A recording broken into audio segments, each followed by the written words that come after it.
It looks like we're at 3:03 and want to be mindful of everyone's time.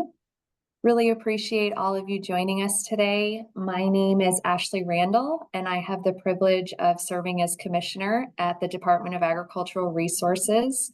And we're really excited today to be able to provide an overview of our APR Stewardship Program. We have several members of our team joining us today for the presentation. And just a few housekeeping items before we dive in. This session is being recorded, so we will be able to make this available afterwards for you to be able to reference and also make it available to those that weren't able to attend today. I also wanted to mention that at the bottom of your screen, next to where it states participants, there is the Q&A function. And we will be utilizing that for this session. So if you have any questions along the way, please feel free to pop those in under the Q&A function. If you have any specific questions related to your APR, please feel free to reach out after the fact or during the session to your respective stewardship contact, and they'll be able to follow up with you for anything specific to your APR. So with that, we will dive right in.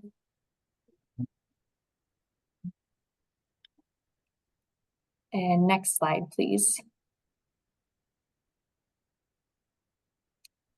So just to go over the agenda briefly, we are going to provide some updates from the department.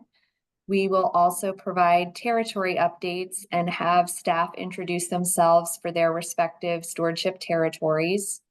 We'll discuss the what and why of monitoring. We'll look into approvals and special permits. We'll also discuss sales and transfers of APR lands. We have several grants that you'll hear about, and we'll focus on our Stewardship and Restoration Assistance Grant, or the SARA grant that some of you may be familiar with, as well as other grants and technical assistance that we provide at the department. And then we'll get into the Q&A. So as I noted, please feel free at any point to put questions in the Q&A function, and we'll do our best to get through all of those at the end. Next slide, please. So a few updates from the department. It's certainly been a busy year, and one of the things that we're really excited about was in December, the release of the long-anticipated Farmland Action Plan. And this was really a collaborative effort with American Farmland Trust, the UMass Donahue Institute, as well as the Mass Food System Collaborative.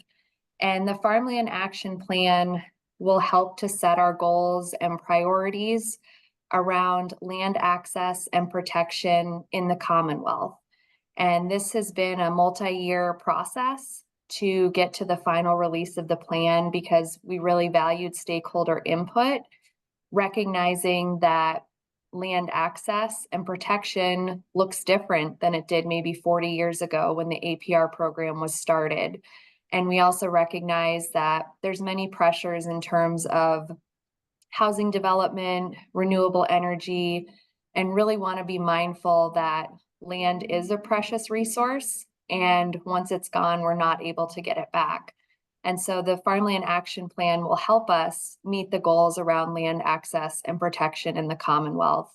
And we were very fortunate in February to bring on a new staff member, Catherine Otto, to be able to oversee this effort and help with the implementation of the goals in the plan. I also wanted to mention, and some of you may be aware, that several of our grant programs are currently open.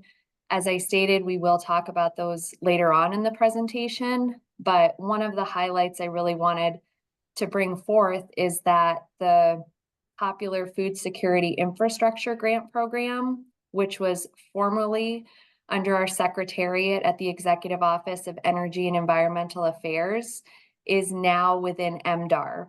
And we're really excited to be able to administer the program. This is a $25 million program. So there's a lot of opportunities for our farms to be able to apply and leverage the program, as well as those that are connected to the Massachusetts food system. So that's one grant that I would mention, and certainly later on you'll learn about the other grants that are currently open. And lastly, I just wanted to mention that we are in the process of developing a new website. We've been working, and as you can see, we have a new APR program logo and really working to create new outreach materials in working with a contractor and building out a website that's more easily accessible and informative to our stakeholder community. So that's an effort that we're really excited about, and recognizing that outreach is an area that came through the listening sessions through the years, and just having more materials readily accessible to our farming community. So look for that in the near future. And with that, I will turn it over to our stewardship team. Thank you. Hi, everyone. So we're going to introduce ourselves in the order as it appears on the map here. So Tyler Maycath. I handle sort of the central region of the state for APR stewardship. Hi, everyone. I'm Jill Bannock, new to the team as of January of this year. I am covering the Northeast and North Central regions and looking forward to working with you all. Hi, everyone. I'm Nathan Moyer. I'm the APR Stewardship Planner in sort of the Northwest section of the state. And I've been with the department since November in 2022, so about a year and a half. Hi, folks. Delia DeLongchamp. I'm the area representative on the map in pink. I cover South Coast, Metro West Boston, but have covered other parts of the state. So I may have worked with you in the past on the North Shore or parts of Worcester County in the past as well. Hi, everyone. I'm Tina Smith. My territory is in green, which is most of Hampshire County and Southern Berkshire County. I've been here for 3 years, so I may have worked with people outside that range since our territory has changed, but definitely looking forward to working with people and answering any APR questions. And with that, I'm going to pass it to Julie Weiss. Hi, everyone. I'm Julie Weiss. I am responsible for the SARA grant administration, and also I work across the state on monitoring. Hi, everyone. I'm Taylor Arsenal. I am the transfer coordinator for the APR program, excuse me, for APR sales and transfers. And I also help coordinate survey work within the department.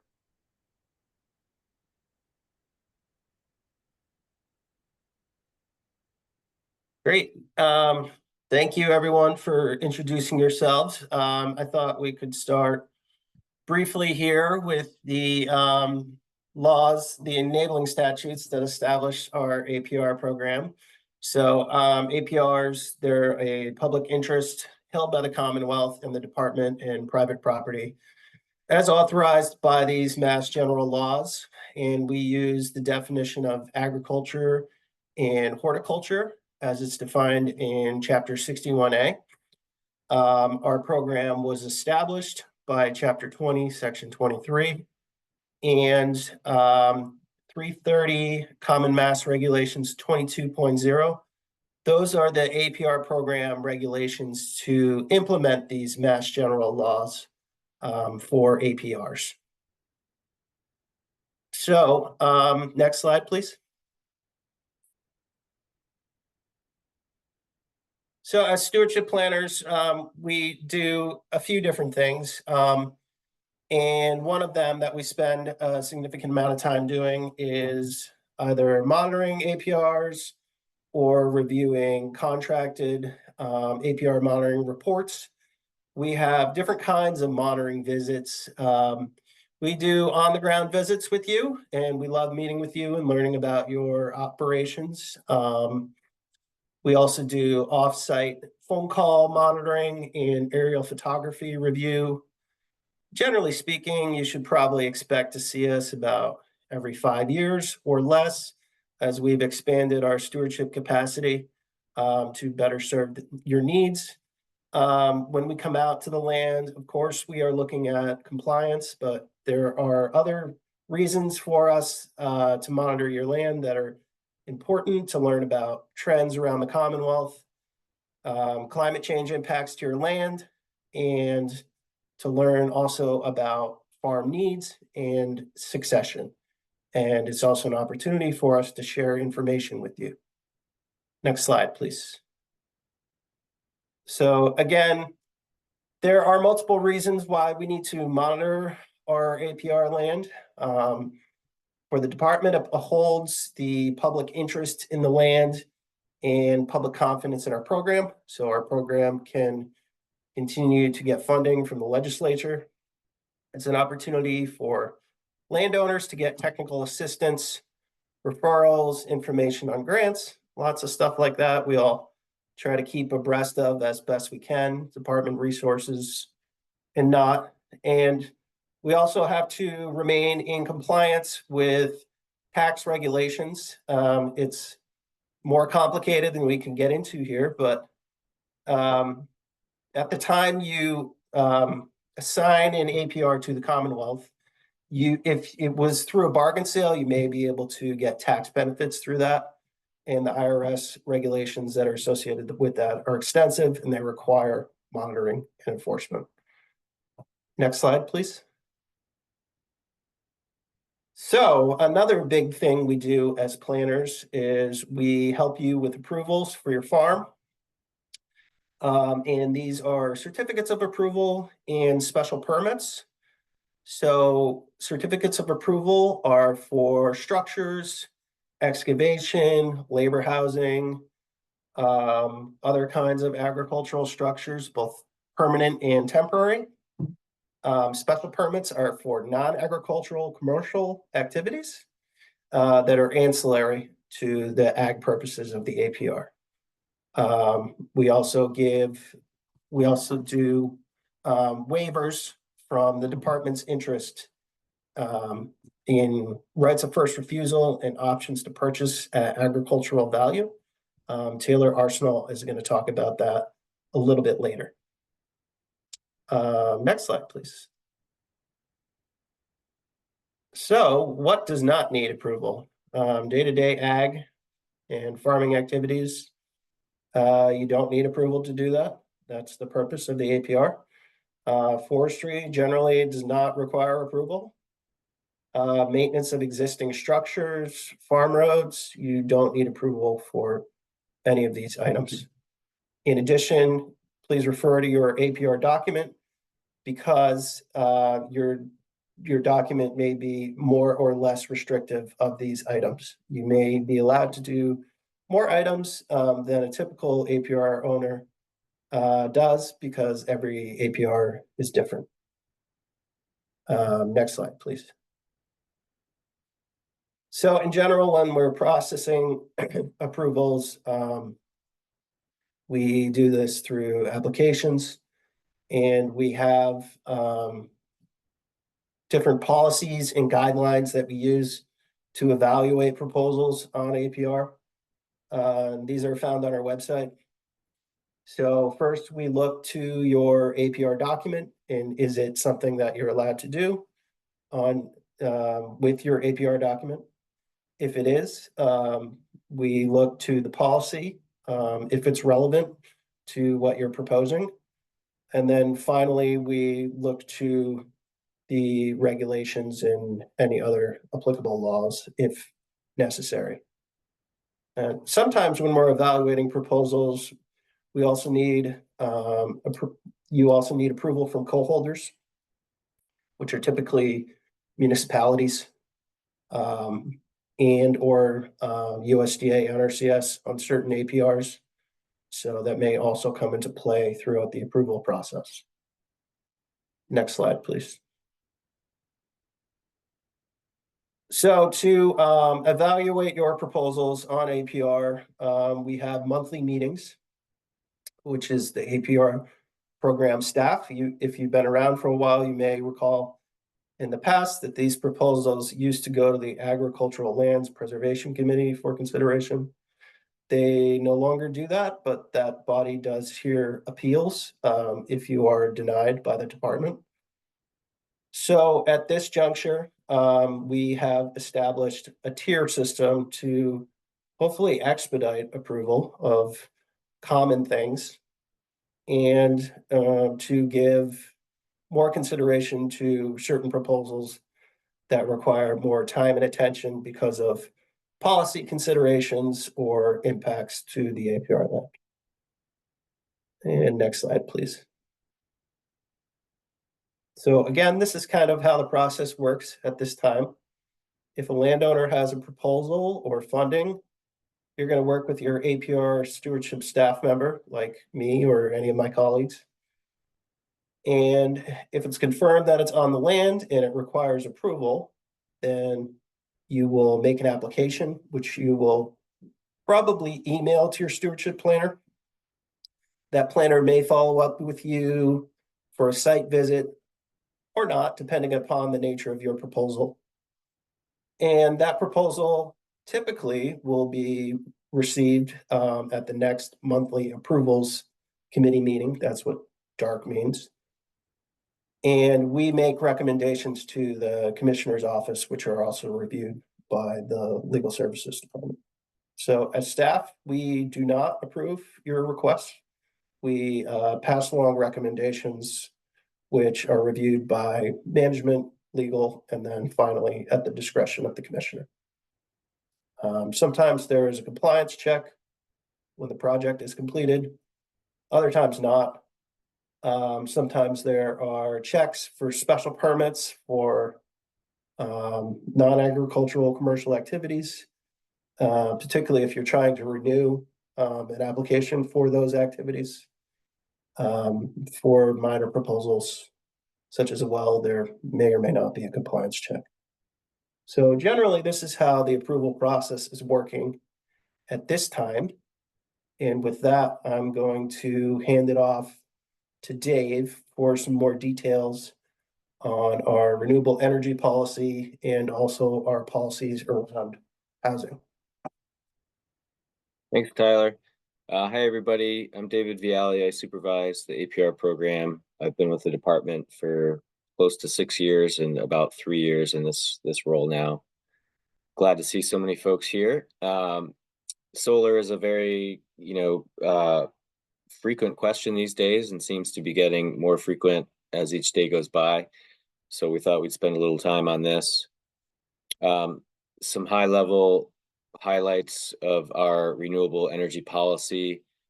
First off, if you have an existing structure that you're proposing to put solar on, no approvals required. If you have to do significant excavation or something like that to connect some utility lines, then it's probably best to check with us. But in general, you don't need a COA or prior approval for solar on existing structures in the APR. If you're proposing to do a ground-mounted solar project, and that includes what we would consider dual use or solar, which is the solar panels that you kind of see in the picture there that are really high up that you could potentially drive a tractor underneath, for example, you do need advance approval. Some of the things that we look for, and these are outlined in the policies that are on our website, is the APR property being utilized for commercial agriculture? All of our APRs have that requirement. Another thing that we look at is impacts to soils. One of the purposes of the program is to preserve prime and important agricultural soils. And so we try to locate structures and improvements as best possible so that we minimize any negative impacts on those soils and therefore the agricultural productivity or viability. The third item that we look at is how much energy is going to be generated by the proposed system. Our current policy allows on most APRs, but it does depend a little bit on the language of the APR, which we'll get into next. But in general, we allow up to 200% of your agricultural energy needs. So we'll allow production of 2 times what your documented historical annual energy use is or projected use. And this is either for the premises, meaning the APR property itself, or if you have other lands, including the APR, that's a part of a larger agricultural operation, you can use that calculation for the operation as a whole. We do consider solar panels impervious surfaces. Essentially, think about it as a rooftop. Most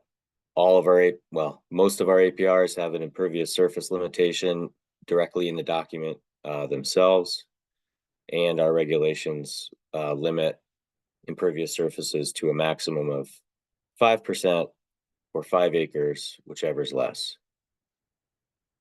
If you have an APR that used federal funds through the USDA programs, the NRCS, FRPP, or ASAP ALE programs, those restrictions often have a lower impervious surface limitation. It's often around 2%. So again, as Tyler mentioned, all APR documents can be unique.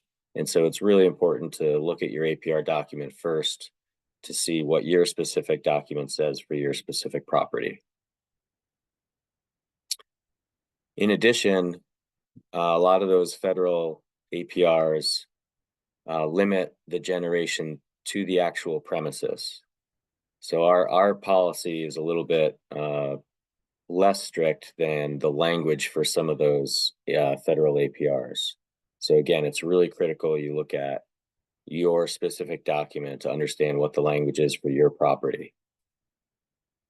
We do offer opportunity for the APRs that allow it for the energy to serve land that is off of the APR property. If that's the case, then you need to provide a decommissioning plan, which essentially describes how the solar would be removed if those properties are ever separated from each other. Next slide, please. Dwellings is another topic we're hearing quite a bit about these days. We heard a lot about it through our listening sessions as well as the Farmland Action Plan. Our current policy, I'll go over now, and these are all sort of current policies. We always do a 3-year review of all of our policies and guidelines. So there is opportunity to make changes to our policies and modernize and keep them nimble to adjust to the ongoing needs of the agricultural community. But these are our policies as they stand now. So currently, there are some APRs that have the right to request a dwelling or even more than one dwelling. Again, you have to check your specific APR document to see if that's the case for your document. Most of those APRs predate, I would say, the mid to early 90s in general. Most APRs from the early to mid 90s and on do not include existing houses in the APR area, and they also do not include a right to request any dwellings. If you do have the option in your document to request a dwelling, the dwellings are only for APR owners and their immediate family. At least one of those dwelling occupants has to be regularly and actively engaged in the operation for at least the previous 2 years prior to your application. During your application process, you're going to have to demonstrate that the need for the proposed dwelling is being driven by the existing operation versus something that you plan to do or want to do in the future. In order to obtain approval, one of the major items that you have to show is that there's no reasonable alternative on other non-APR land. And another key aspect to be aware of is the size and value of the proposed dwelling must be supported by the operation that's on the APR property. and therefore proportionate to the farm income from that property. So that's our current overview of our current policy. Labor housing is another form of housing that are allowed on all APRs. So all APRs are eligible to apply for labor housing. The housing is for the employees and their immediate family members and dependents. In order to be an employee, there's a number of factors that we look at, but in general, if an employee performs 40 hours of work, agricultural work a week, that's a general guideline that they would meet that criteria. We do look at what are their duties and responsibilities, what are the seasons and hours of work that they perform, and if they're working less than full-time or less than a full year, we do look at the value of what's the benefit of their labor relative to the proposed investment in seasonal housing, essentially just demonstrating a need and a benefit for the housing. There is opportunity, we say seasonal labor housing, there is opportunity to allow employee housing for the entire 12 months of the year. I think that covers my section, so I'll pass it off to the next teammate. Thanks, Dave. Hi, everyone. Again, I'm Taylor Arsenal. We'll do a little bit of an overview on the transfer process of transferring ownership of an APR. So basically, as again, we've said a few times already, definitely read your APR document because they are unique and different from each other. So three categories that your APR could fall in under this sort of transfer process.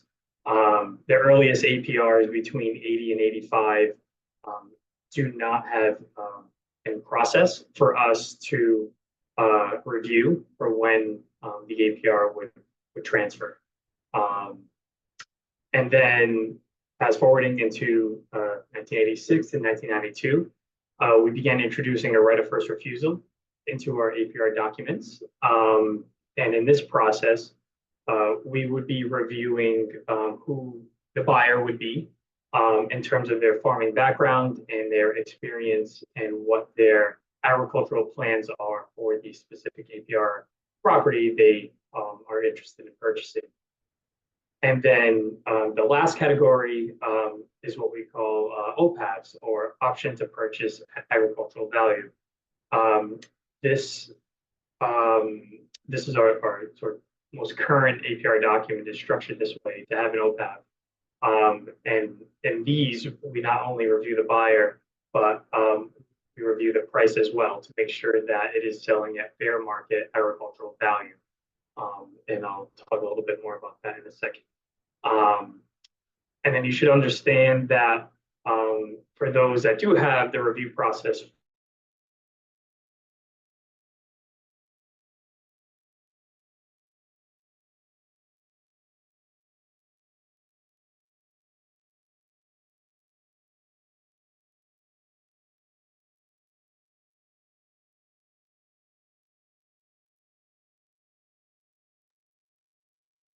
Looks like Taylor may be frozen.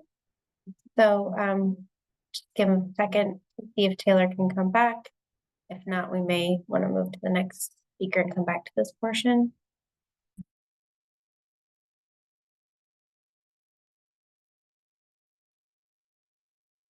If you want to skip ahead, Delia, I can start my SARA grant.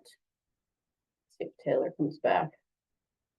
So we have one grant with the department that is only for APR landowners, and that's the Stewardship and Restoration on APRs, also known as the SARA program. Next slide, please. The goal of the SARA grant is to address stewardship issues and restore active commercial farming on APR land. We want to uphold the long-term agricultural and preservation values.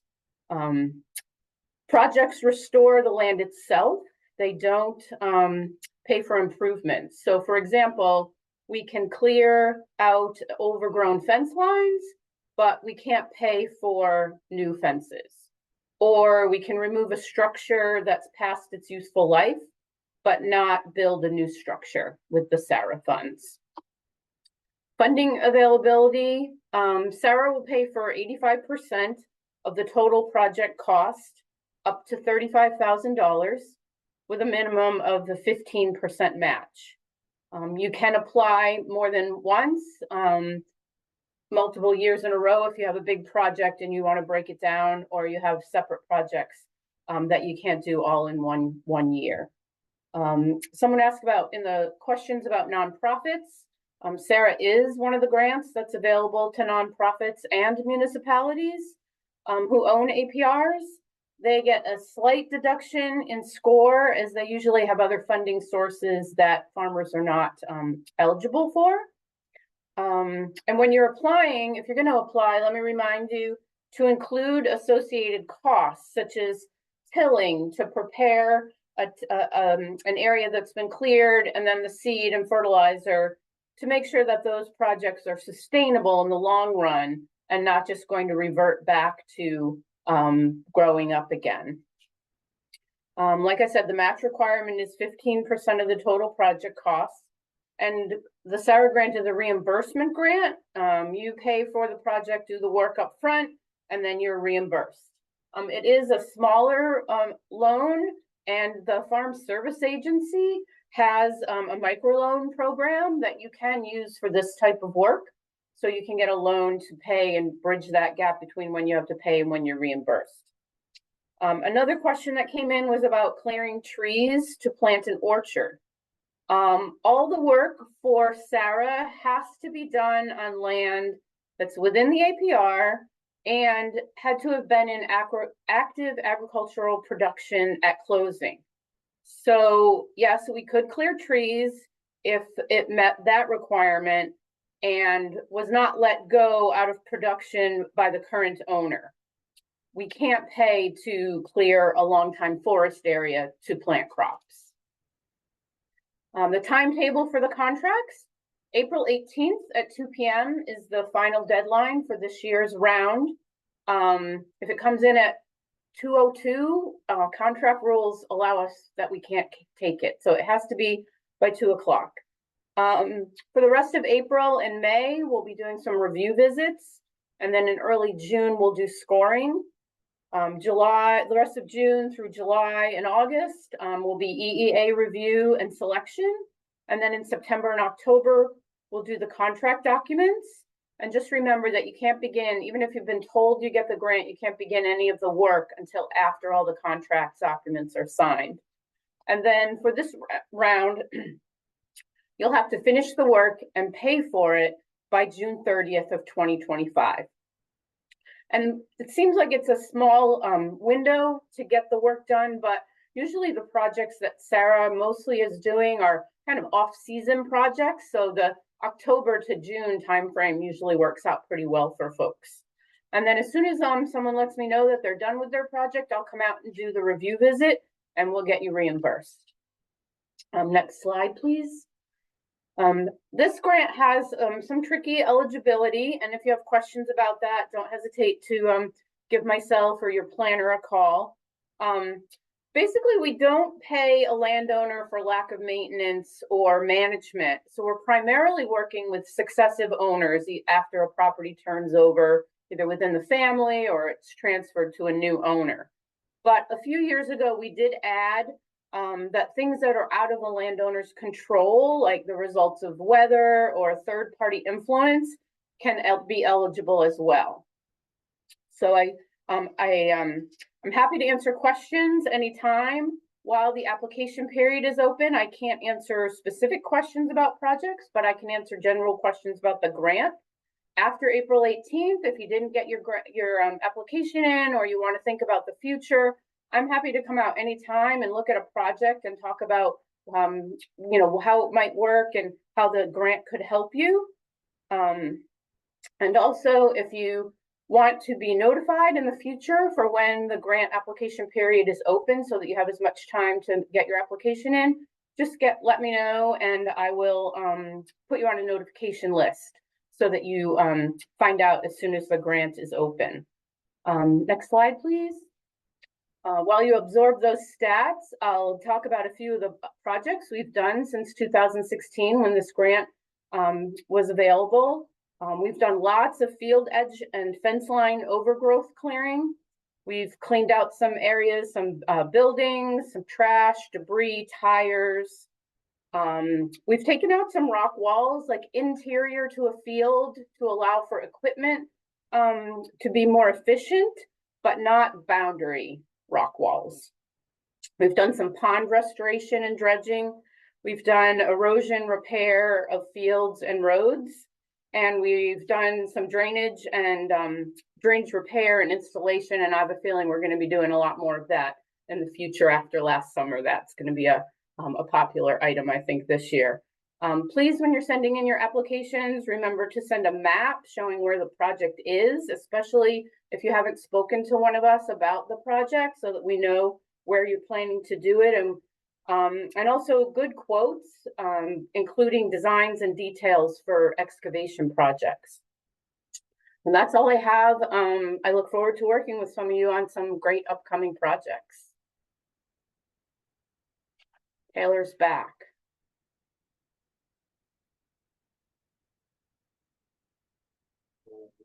Not sure where it cut off. I am going to shut my video so this doesn't freeze again.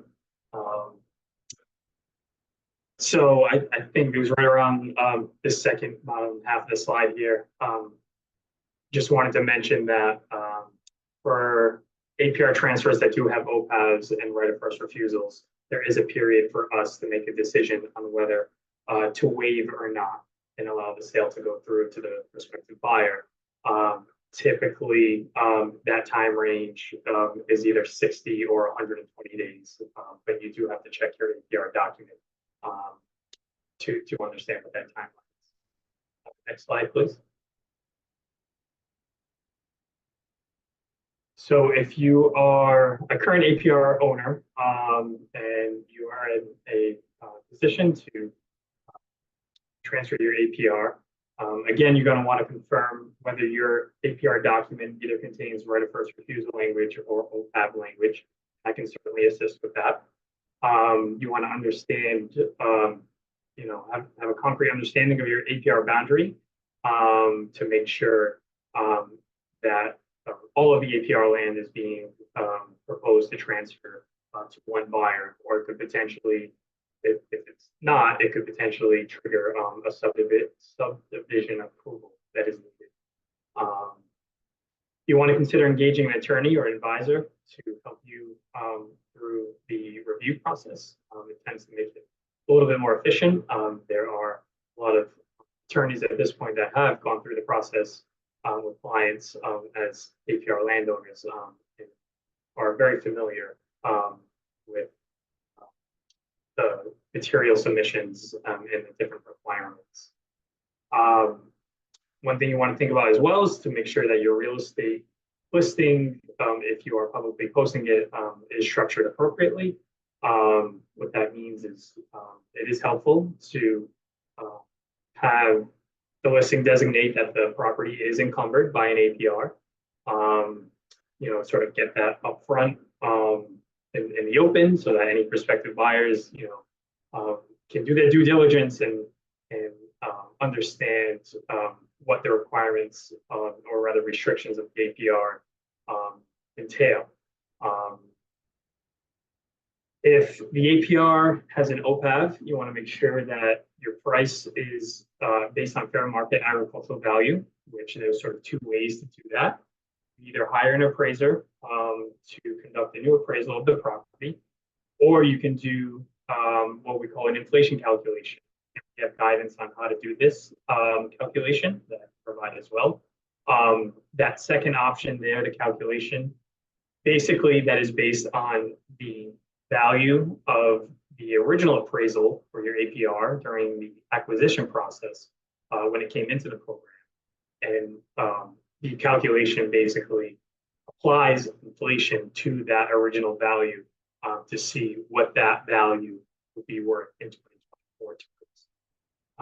So those are the two ways to go about figuring out fair market.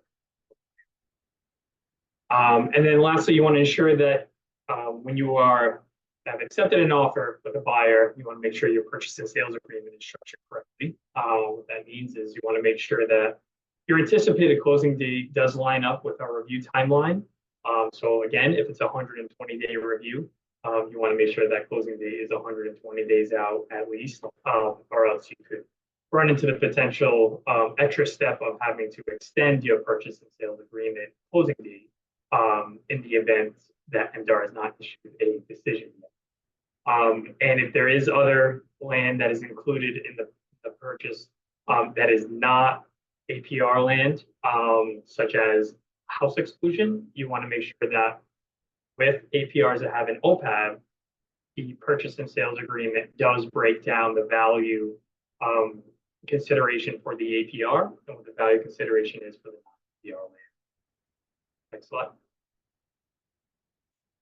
If you are interested in purchasing an APR, you definitely want to, again, as I mentioned, read the APR document ahead of time. Not every APR is the same to understand what the restrictions and allowable uses of the property can be. You want to understand where the APR boundary starts and ends. Of course, consider engage an attorney or advisor on the buyer's end as well. Make sure you are an eligible buyer per our APR regulations. So you would either have to be a farmer, a beginning farmer, or a nonprofit with a leasing purpose. The difference between a farmer and a beginning farmer is essentially if you have 2 or more years of working full-time for another agricultural operation, or if you own and manage your own agricultural operation for at least 2 years, that puts you in the farmer category. And under 2 years for both of those items, it would put you in the beginning farmer category.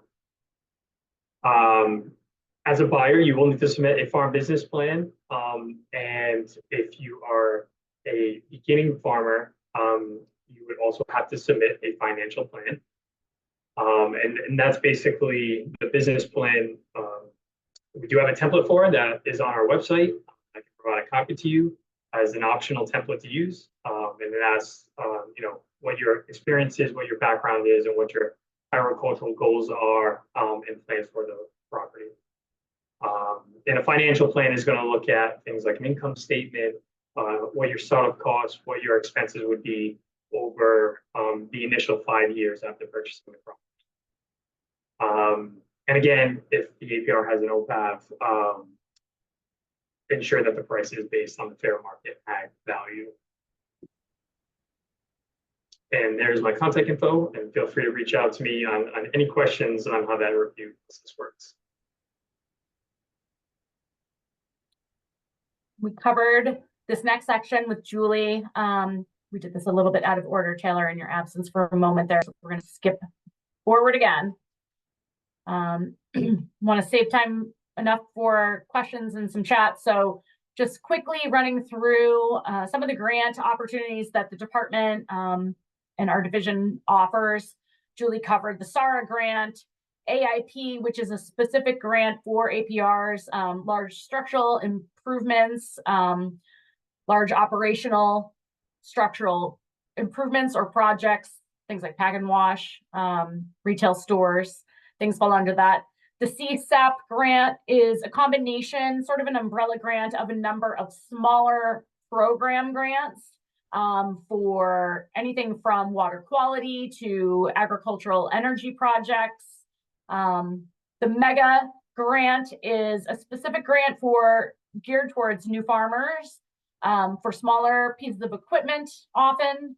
And then the food security infrastructure grant, we talked a little bit about. I see that date's here, but I feel like that have to double check if that is still the closing date there. As far as other types of technical assistance that the department or the APR program or our division can offer, as Taylor talked briefly about, there is availability of survey funds at times to do lines or sections of boundaries or whole property boundary surveys that the department can cost share on. If you have not had that done before, if your APR is much older and you're unsure or unclear about boundaries or have had boundary issues in the past, USDA and our NRCS conservation partners in local branches offer a lot of support for us in terms of conservation planning, project cost share. Lots of people can get assistance with either resource issues or other types of funding. They're a great resource and we work hand in hand with them. So often those projects can usually go fairly smoothly. We also offer through the division and the department farm business courses, as well as some succession planning courses that are offered usually on an annual basis in the off season. Those are offered in different parts of the state. And then also our own kind of service provider pipelines are, as the commissioner spoke about, we have farm and market report and other types of communications and outreach materials that come through a variety of means. So we try to share what we can externally. Again, if you have questions, our contact information is all here. And again, this is on our website, not in exactly this particular format, but available. And I think we'll be able to share this out for everyone after this session as well. And then I think Tina's going to go through our Q&A and ask some of the more common questions, and then stewardship planners are going to, or anyone from the department is able to weigh in and respond to some of those as time allows. Great, thanks everyone. I also want to make a quick announcement that when you exit the webinar, there will be a survey, and if you could fill that out, that would be immensely helpful. We're trying to gather information on what is the best type of outreach to give to our APR landowners and who has questions about what. There's also an ag resource fair being hosted by MDAR tomorrow in Westboro, so if you would like more in-person resources and Q&A, that's a really good place to go check that out. So I'll put that in the chat. Let me look at the questions here. There are 6 that have been answered. If people would like to continue popping questions into the chat, I will take a look at them, but I'll just start going through some of the ones. Is there any assistance for cleaning out drainage ditches in general and across several adjacent APR landowners? So the SARA grant is really good for clearing out ditches. I'd also advise people to contact NRCS to get a conservation plan to see what services they can provide to you. I've been told that they're now also doing tile drainage, which is really exciting in some certain situations that they will decide if it's appropriate or not.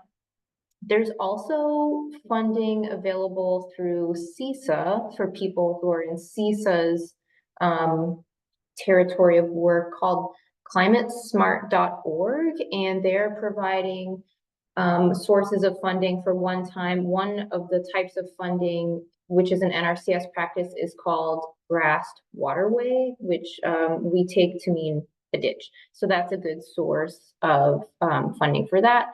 And then another question, any grant money available for drainage projects or fields? Definitely look to Sarah for drainage projects for field. If you're going to submit a drainage project for Sarah, please submit a plan. The vague, my friend has an excavator, descriptions are sometimes really hard to vet if it'll work or not. I have a friend at NRCS who says if you do a DIY drainage, the possibility of it failing is very, very high. So we've gotten guidance from NRCS that you'd need an engineering plan. Other open questions. What are some of the current ag values per acre in various parts of the state? I will let Taylor chew on that one. It does vary, based on region. I think the lowest I've seen at this point is probably somewhere around 1,500 an acre, which is generally for hayfield production. That being said,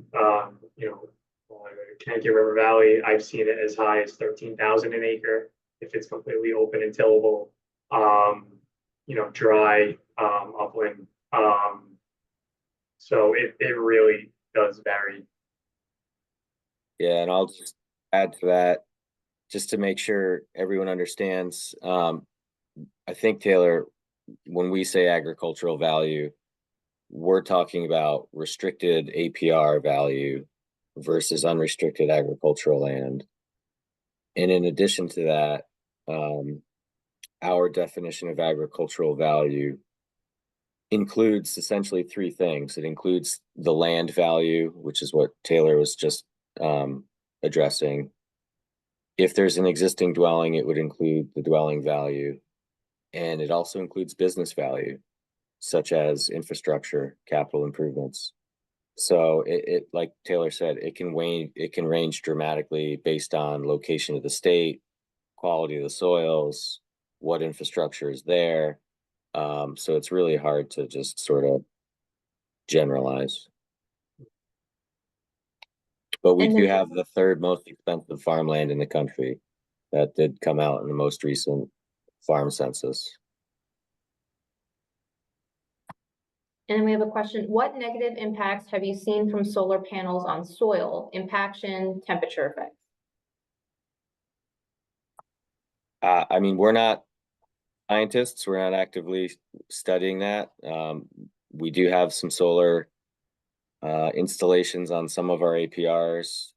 I'm not aware of any negative impacts that we've seen to date on those. I think that part of that goes towards the restrictions in terms of limiting it, the impervious surface limitation, and having proper siting.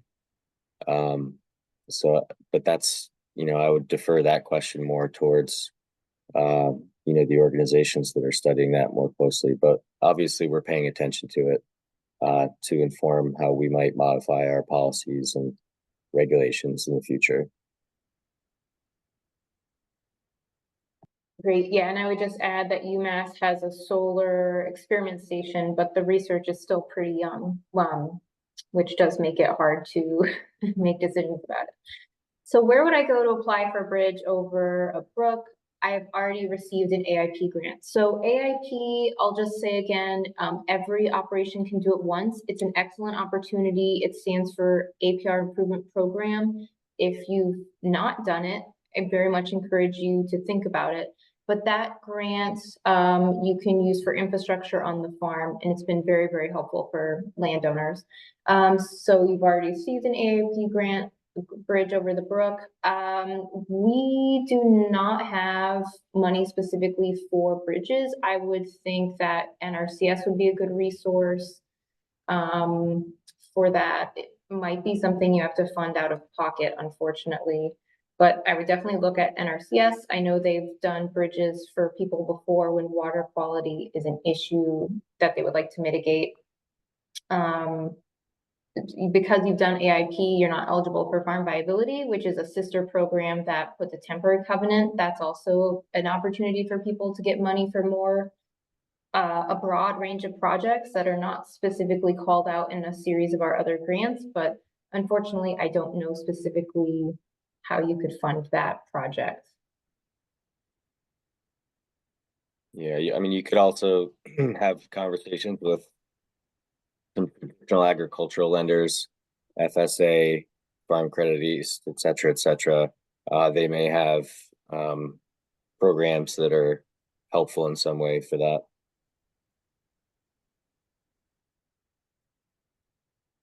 Great, I'm not seeing any more open questions. I think all of the ones that were filed during registration were covered in the talk, but if anyone feels like their questions haven't been answered, please reach out to someone or, the Stewardship Planner. Okay, one came in. Where can we find an appropriate appraiser for APR as well as a lawyer? We're beginning some estate planning. I could take that one, and Taylor, feel free to chime in as well. There are some good resources out there, so you can contact Taylor, and he can probably provide you with the list of contractors that we have on our statewide contract for appraisers. They're people that are qualified to do appraisals. We can't make recommendations for any particular appraiser or attorney, but we can provide you the list. You may also want to check out resources like the Massachusetts Land Trust Coalition. Their website has a service provider link on it that you can search for, I'm sure, both appraisers and attorneys. You could also consider contacting a local land trust in your area to see. They often keep lists themselves. I want to say that Mass Woods, which is a website through the Cooperative Extension, also has a service provider list. And don't let the name fool you, it does have some good APR and farmland resources on there as well. And also worth mentioning the nonprofit Land for Good. I do think they have lists of appraisers and attorneys who work with these kind of lands transfers.